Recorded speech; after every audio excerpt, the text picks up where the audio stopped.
Hi everyone. जैसे कि आपका रेशियो एंड प्रोपोर्शन का जो टेस्ट है वो कंप्लीट हो चुका है, तो इस वीडियो के अंदर हम उसका डिटेल सॉल्यूशन है वो डिस्कस करने जा रहे हैं।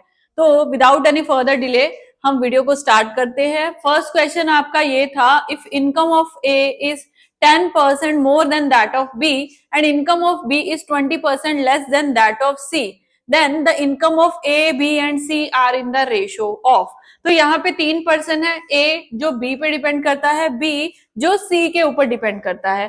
तो मैंने आपको क्लास में भी बताया था कि ऐसे क्वेश्चन को अटेम्प्ट करने के लिए आप 100 लेके भी काम कर सकते हो, बिकॉज हमें हमारा आंसर जो है वो रेशियो में ही बताना है ना। तो यहाँ पे हम तीनों पर्सन को लिख लेते हैं, ए बी और सी। सबसे पहले जो बी है वो सी पे डिपेंड करता है और बी के ऊपर ए डिपेंड करता है। तो हमें 100 किसको लेना है? हमें 100 सी को लेना होगा। अगर सी की इनकम 100 है तो बी की इनकम क्या है, उससे 20% कम है, विच मीन्स 80 है।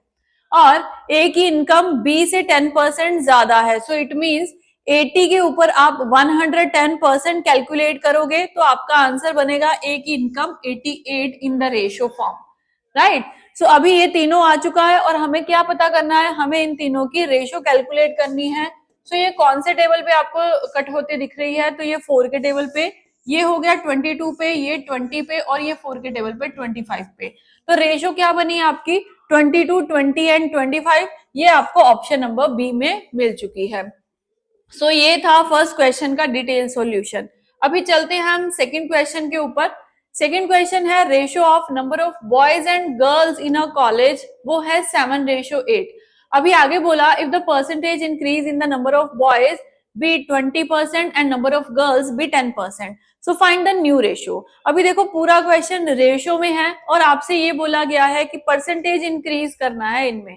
तो मैंने आपको क्या बोला था कि इस क्वेश्चन में अगर ऐसा आ जाए और रेशियो में ही आपको बोला है तो आप 100 के मल्टीपल में काम करने लग जाओ। जैसे कि अगर मैं बोलूं कि नंबर ऑफ बॉयज 7 नहीं, मुझे 700 दिख रहे हैं और गर्ल्स 8 नहीं 800 दिख रही हैं। अभी आपको क्या करना है, बॉयज को इंक्रीज करना है 20%, यानी कि ये हो जाएगा 120%। अभी भी इसको कैलकुलेट मत करना, आप बीच में लगा दो रेशो, हम कॉमन रेशियो को कैंसिल आउट करेंगे। और दूसरी तरफ गर्ल्स को 10% से इंक्रीज करना है, विच मीन्स 110%। अभी दोनों तरफ आपको क्या देखने को मिल रहा है, एक 100 यहाँ है, एक 100 यहाँ है, दोनों तरफ से कैंसिल हो गया, कॉमन है ना। ऐसे ही यहाँ पे 2 जीरोस और यहाँ पे 2 जीरोस, ये कैंसिल हो गई, और 1 0 और 1 0 यहाँ से कैंसिल हो गई। और क्या कट कर सकते हो यहाँ पे, तो आप 8 और 12 की कटिंग कर सकते हो 4 के टेबल पे।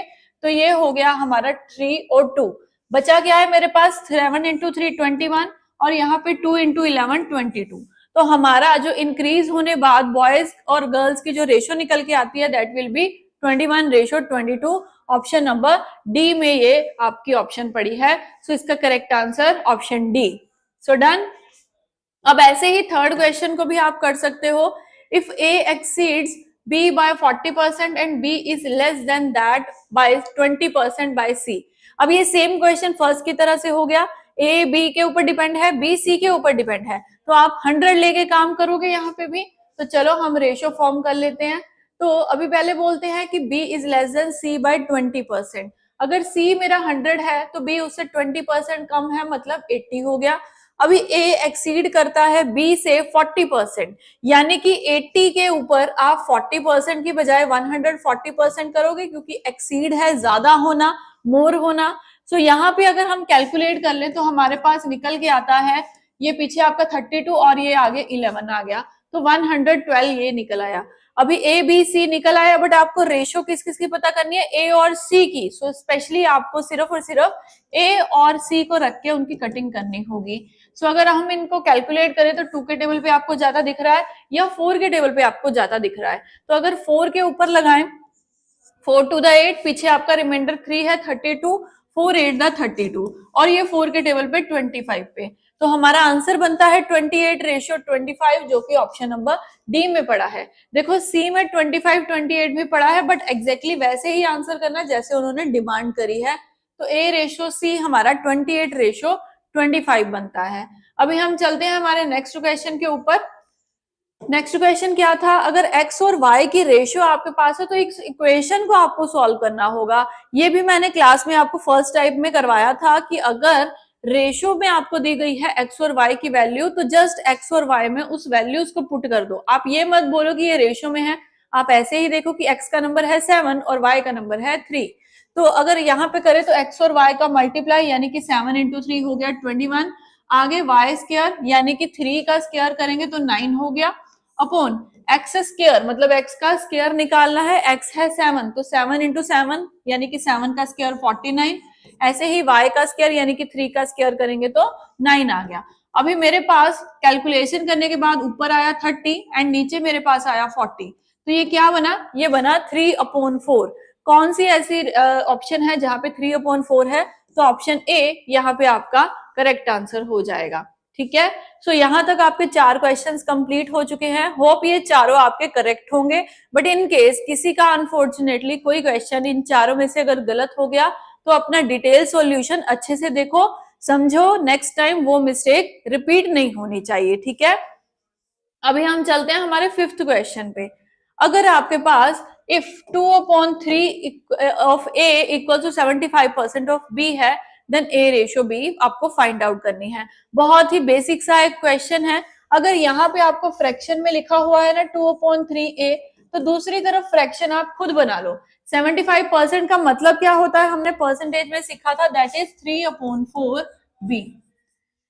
अभी आपको क्या करना है, क्रॉस मल्टीप्लाई करना है इन नंबर्स को, दोनों फ्रैक्शन की तरफ आ चुके हैं ना, तो करे तो ये 2 इंटू 4 किया तो 8a, दूसरी तरफ 3 इंटू 3 किया तो 9b। अभी ये मेरे पास क्या हो गया, 8a इक्वल्स टू 9b। है सिंपल, बट लॉजिक आपको इसको ध्यान में रखना होगा। अगर ऐसा कुछ नंबर निकल आए तो उसको हम रेशो में कैसे रख सकते हैं, जस्ट नंबर को आपको उल्टाना होगा, यानी कि 8 a के साथ है तो 8 नंबर b को दे दोगे, 9 b के साथ है तो 9 नंबर a को दे दोगे। तो यहाँ आपका करेक्ट आंसर बना ऑप्शन नंबर बी, 9/9/8। ठीक है, तो इसका करेक्ट आंसर आप ऐसे फाइंड आउट करोगे। अभी चलते हैं हमारे 6th क्वेश्चन के ऊपर। 6th वन में क्या है, आपके पास एक अमाउंट है 720 जो आपको डिवाइड करनी है among 2 men 5 women and boys, some boys are there, so that the shares of a man, a woman and a boy are in the ratio 3:2:1. How much does each boy get? So इस question में आपको क्या बोला जा रहा है कि अगर 720 रुपए इन सब में डिस्ट्रीब्यूट करे गए तो इनके जो शेयर बनते हैं हर बंदे के, वो बनते हैं 3, 2 और 1।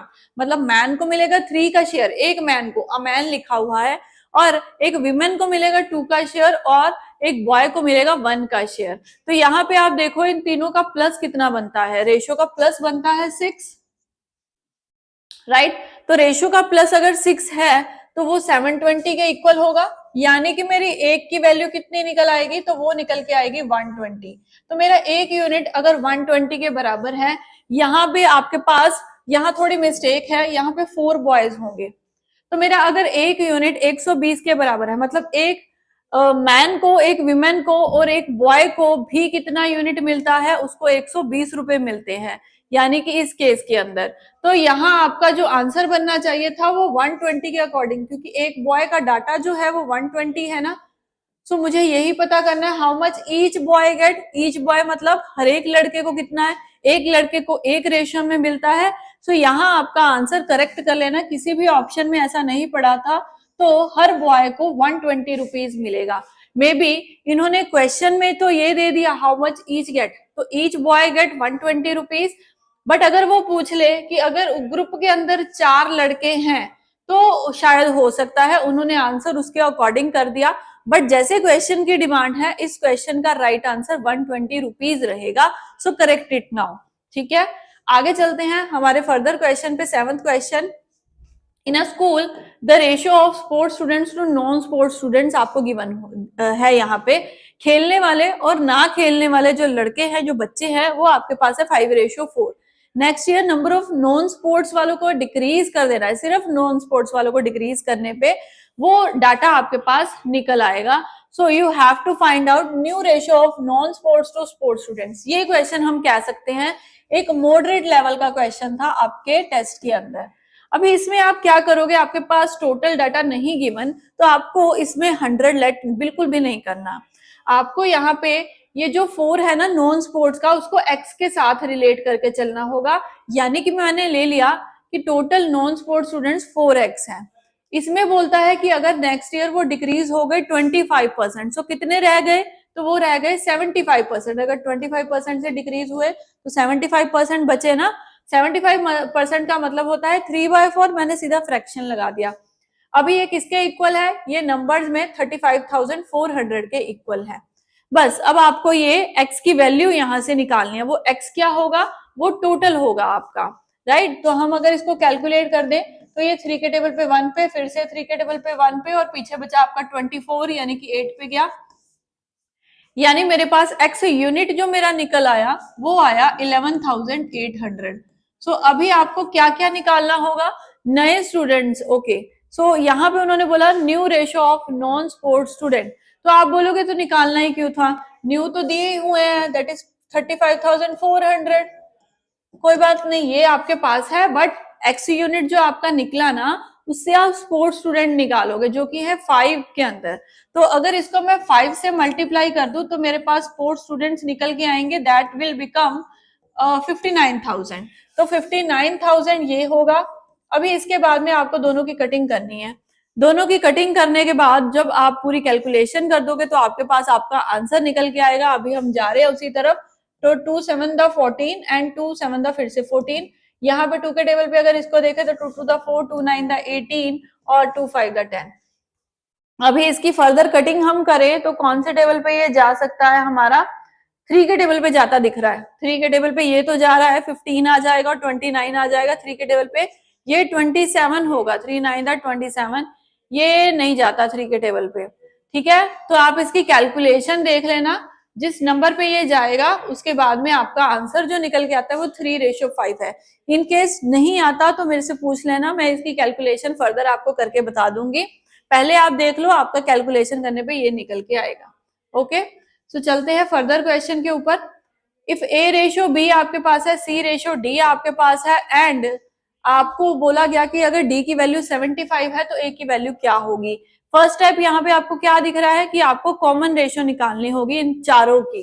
तो वो अगर निकाल लें तो ए रेशो बी है 1:2, बी रेशो सी है आगे तो दैट इज 3:4, एंड आगे सी रेशो डी है दैट इज 8:9। कुछ ऐसा है ना।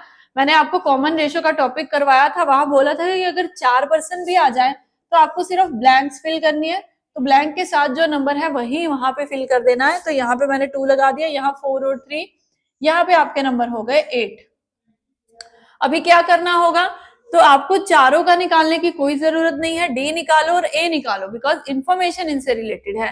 तो अगर डी को निकालें तो 2 4 द 8, 8 9 द 72। ओके, तो यहाँ पे गड़बड़ है इस क्वेश्चन के अंदर, क्वेश्चन में गड़बड़ है। मैं आपको इसके अकॉर्डिंग आंसर बताऊंगी, जो हमने किया है वो बिल्कुल सही जा रहा है। एक बारी मैं ये चेक कर लूं, यस बिल्कुल सही है, हाँ सही है, हमारा किया हुआ कंसेप्ट सही है। यहाँ पे वैल्यू गलत है, हम उसको फिल करके आंसर निकाल सकते हैं। तो 8 3 24, यहाँ पे 24 होगा, और एज पर दिस यहाँ पे जो वैल्यू होनी चाहिए वो 72 होनी चाहिए, और यहाँ पे जो आपकी वैल्यू होगी वो 24 होगी। सो इस क्वेश्चन को आप करेक्ट कर लेना, जिनका आंसर मैं आपको ये टेस्ट में बता चुकी हूँ कि डी की वैल्यू यहाँ पे 72 थी, है ना। मैंने टेस्ट में आपको बताया था कि डी की वैल्यू 72 है। 72 के अकॉर्डिंग आपका यहाँ पे भी आंसर क्या बनता है, 24 बनता है। एक यूनिट एक के ही बराबर आ गया ना। तो आपका करेक्ट आंसर ऑप्शन ए में बताया गया था कि 24 है। So mark your answer as A option. ठीक है, okay, so let's move to the next one. अगर ए रेशो बी आपके पास है, बी रेशो सी, फिर से सेम क्वेश्चन है। यहाँ पे 5% हो गए तो आपको a plus B D plus E solve करना है, ये आप कर लोगे अब। तो यहाँ पे आपका correct answer option number C निकल के आता है। तो ये क्वेश्चन मैं नहीं सॉल्व करवा रही हूँ, आपका हो जाएगा। कॉमन रेशियो निकालो पांचों की, उसके बाद में ए और बी को प्लस कर दो एक तरफ, और दूसरी तरफ डी और ई को प्लस कर दो। ठीक है, सो चलते हैं नेक्स्ट क्वेश्चन पे। If two numbers are in this ratio and if 9 is added to each number then the new ratio will become 8:11, so find the smallest number। अभी ये कंसेप्ट आ गया कि जब आपके पास क्वेश्चन में दो रेशियोज हैं, एक है 5:8 एंड दूसरी वाली है 8:11, तो कॉमन डिफरेंस निकाले तो ऊपर तो आ रहा है 3, नीचे से भी 3 आ रहा है, कॉमन डिफरेंस है ही कॉमन। तो अभी नेक्स्ट स्टेप क्या होता है, यहां से आपको गैप लेना है, तो वो गैप आया 3। अगर 3 की वैल्यू किसके बराबर, जितना आप ऐड कर रहे हो दोनों के अंदर 9 के इक्वल, सो 1 यूनिट मेरा 3 के बराबर आ जाएगा। सो अगर मेरा 1 यूनिट 3 के बराबर है, मुझे क्या पता करना है, स्मॉलेस्ट नंबर, तो आप क्या करोगे, 5 इंटू 3 करोगे। सो यहाँ पे जब आपने 5 इंटू 3 किया, आपके पास नंबर निकल के आया सी ऑप्शन, दैट इज 15। सो यहाँ करेक्ट आंसर 15 था आपका, राइट। सो चलते हैं नेक्स्ट क्वेश्चन पे, 11th वन। अब द सम ऑफ 3 नंबर्स आपके पास है and ratio of first to second and second to third आपके पास है, तो सेकंड नंबर आपको फाइंड आउट करना है। ऐसे केस में जस्ट अ सेकंड, इसको थोड़ा सा नीचे ले आते हैं। यस, अभी आपको अच्छे से दिख रहा होगा क्वेश्चन। हाँ जी, सो इस केस में आपके पास क्या था, कॉमन रेशियो निकालने का पॉइंट है, तो पहली रेशियो है 2:3 एंड सेकंड रेशियो है 5:8। तो यहाँ 3 और यहाँ पे आपका 5 आ गया। कॉमन रेशियो निकाले तो ये 10 और ये 15 और ये 24 हो गया। अभी उन्होंने बोला कि इन तीनों का जो सम है, तो हम क्या करते हैं, हम रेशियो के सम के बराबर रखते हैं उसको। तो रेशियो का प्लस यहाँ पे आपके पास आ रहा है 49। अगर 49 की वैल्यू 735 के इक्वल, तो आपको सेकंड नंबर पता करना होगा। तो हमें क्या करना है इस केस के अंदर, 735 को 49 से आपको डिवाइड करना होगा। तो 7 के टेबल पे जा रहा है ये, है ना। तो करे तो 7 के टेबल पे ये 7 पे गया और ये 105 पे गया। फर्दर करेंगे तो इसको ये 7 के टेबल पे जाएगा और पीछे 5 आएगा। तो मेरा 1 यूनिट 15 के बराबर आपका भी आ गया होगा, 1 यूनिट 15 के इक्वल। अभी मुझे सेकंड नंबर फाइंड आउट करना है, तो सेकंड नंबर कौन है, ये मेरा 15। सो मैं कलर चेंज करके आपको बता देती हूँ कि 15 को हम 15 से ही मल्टीप्लाई करेंगे, सो राइट आंसर बनेगा 225, जो कि ऑप्शन नंबर डी में था हमारा, ठीक है। Okay, so next question, ratio of number of students in A, B and C is given here. If number of students in each school increase by some percentages, so find the new ratio. ये question भी बिल्कुल पिछले वालों से ही related है। क्या करना था इसमें काम, कि 5 अगर नंबर है, 500 ले लो, 5 ले लो, अब आप समझ चुके हो, इसको 130% से इंक्रीज करें, एंड जो सेकेंड नंबर है 6, इसको 125% से इंक्रीज करें, एंड जो नेक्स्ट नंबर है दैट इज 8, इसको 125 से फर्दर इंक्रीज करे, तो आपकी नई रेशियो क्या बनेगी इस केस के अंदर। तो तीनों में 100 100 100 कॉमन है, तो कैंसिल होगा। कौन से नंबर कैंसिल होंगे, जो सेम टेबल पे जा रहे हैं। सो ये 5 के टेबल पे हम कट कर ले, तो 5 to the 10, 5 6 जा, ये 5 to the 10 और ये 25 पे और ये भी 25 पे। फर्दर कुछ और देखे तो 5 के टेबल पे 25 कट रहा है 5 पे, और यहाँ से भी 5 पे कट रहा है। अभी कुछ और हो तो नीचे लिख लेते हैं एक बारी, 26 यहाँ है, 6 इंटू 5 30, यहाँ है 8 इंटू 5 40। अभी हम तीनों की कटिंग करें तो 2 के टेबल पे ये 13, ये 15 और ये 20 आएगा आपका। तो 13, 15 एंड 20, ऑप्शन बी यहाँ पे आपका करेक्ट आंसर होगा, ठीक है। चलिए अभी चलते हैं नेक्स्ट क्वेश्चन पे। If the income of A is 10% more than that of B and B is less than that of C, then आपको तीनों की रेशियो निकालनी है। ये क्वेश्चन मेरे को लगता है रिपीट हुआ है 10% to 20%। तो जैसे फर्स्ट क्वेश्चन था, सेम यही क्वेश्चन है। यहाँ पे आप C को 100 लेके अपना काम कर सकते हो। A की इनकम B से ज्यादा है, B की इनकम C से कम है, तो 100 लेके आप कैलकुलेट करोगे तो ऑप्शन A यहाँ पे करेक्ट आंसर होगा। आगे क्या है, find the 3 numbers that is in the ratio of 3, 1 and 2 so that sum of their squares is equal to 224। इस क्वेश्चन को करने के दो मेथड हैं, या तो आप सबका स्क्वायर करके उसके बराबर रखो, या फिर बाय ऑप्शन चले जाओ। मैं दोनों मेथड क्लास में करवा रही हूँ यहाँ पे भी। तो सबसे पहली बात मैं यहाँ से ही कर रही हूँ कि 3 का स्क्वायर किया तो 9, 1 का स्क्वायर किया 1, 2 का स्क्वायर किया 4। अब ये मैंने स्क्वायर कर दिया ऑलरेडी, तो यहाँ पे इन तीनों का प्लस करें तो कितना होगा, वो होगा 14। अगर वो सम ऑफ स्क्वायर्स के बराबर है, यानी कि 14 की वैल्यू 224 के इक्वल है, हम कटिंग कर दे तो 2 के टेबल पे 7 पे 2 के क्या 7 के ही ऊपर जा रहा है, तो 7 पे ही कर देते हैं। तो यहाँ पे आपका 14 हो गया, तो ये 2 पे जाएगा, और ये 23 और ये आपका 2 हो गया। तो 1 यूनिट मेरा 16 के बराबर है। बट यहाँ पे आपको ध्यान क्या रखना है, सम ऑफ स्क्वायर्स क्या है ना, तो 1 स्क्वायर की वैल्यू आपकी 16 आएगी, तो मेरा 1 यूनिट 4 के बराबर होना चाहिए। मैंने क्लास में ये पॉइंट बहुत ही अच्छे से आपको क्लियर किया था। सो अगर मेरा 1 यूनिट 4 के बराबर है, मुझे पता क्या करना है, तीनों नंबर्स, तो 4 इंटू 3 12, 1 इंटू 4 4 एंड 2 इंटू 4 किया तो 8। तो नंबर बने 12, 4 और 8, जो कि पड़ा है ऑप्शन नंबर ए के अंदर। 12, 4 और 8 है, 12, 8 और 4 बिल्कुल गलत है, ये ऑप्शन मत कर देना। सो ऑब्जर्वेशन पावर और फोकस बहुत जरूरी है, क्योंकि कई बार ऑप्शंस भी वहां पे आपको कंफ्यूज कर देती है, राइट। सो अगर आप ऐसे जाते हो तो आप अटेम्प्ट कर सकते हो, अदरवाइज बाय ऑप्शन चले जाओ। जैसे कि पहली ऑप्शन है 12 का स्क्वायर करोगे तो 144, 4 का स्क्वायर करोगे 16, 8 का स्क्वायर करोगे 64, और इन तीनों को अगर प्लस करोगे तो 224 आना चाहिए। अगर वो आता है तो वो वाली ऑप्शन करेक्ट है।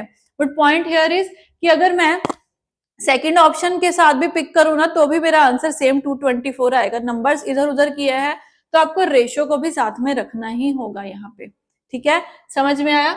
इसी के साथ चलते हैं नेक्स्ट क्वेश्चन पे। Two numbers are 20% 50% more than the third number, so find the ratio of first two numbers.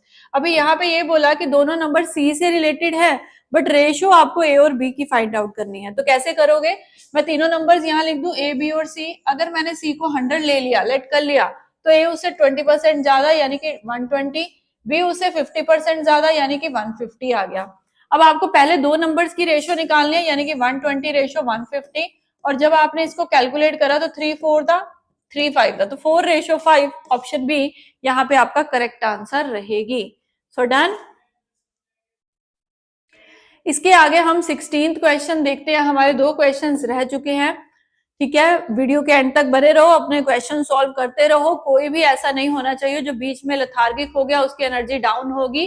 Because आपको सारे क्वेश्चंस के सॉल्यूशन अगर आते होंगे तभी आप पेपर के अंदर क्वेश्चन अपने अच्छे से अटेम्प्ट कर पाओगे इस चैप्टर के अंदर, right. So ABC have some money in this ratio if the total money, आपके पास बहुत ही इजी क्वेश्चन है, तो आपको सिर्फ और सिर्फ रेशियो का प्लस करना है, इट विल बिकम 10। एंड ये किसके इक्वल है, एक्चुअल अमाउंट दैट इज 10,000, तो मेरा एक यूनिट 1000 के बराबर है। अगर मेरा एक यूनिट 1000 के बराबर है, मुझे बी की रेशियो फाइंड आउट करनी है, so multiply 3 into 1000, so it will become option number A that is 3000। So correct answer यहाँ पे 3000 होगा। रेशियो का प्लस एक्चुअल सम के इक्वल लगा के 1 यूनिट निकाला तो 3000 यहाँ पे करेक्ट आंसर आया।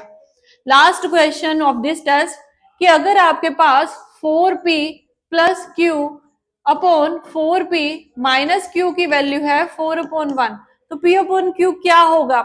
इस क्वेश्चन को करने के लिए आपको क्रॉस मल्टीप्लाई करके जाना होगा। कैसे निकालोगे, तो अगर मैं इस पूरी इक्वेशन को 1 के साथ मल्टीप्लाई करूं तो एज इट इज यही आ जाएगी, और इसको अगर 4p से मल्टीप्लाई करा तो 16p, माइनस 4 को q से करा तो 4q।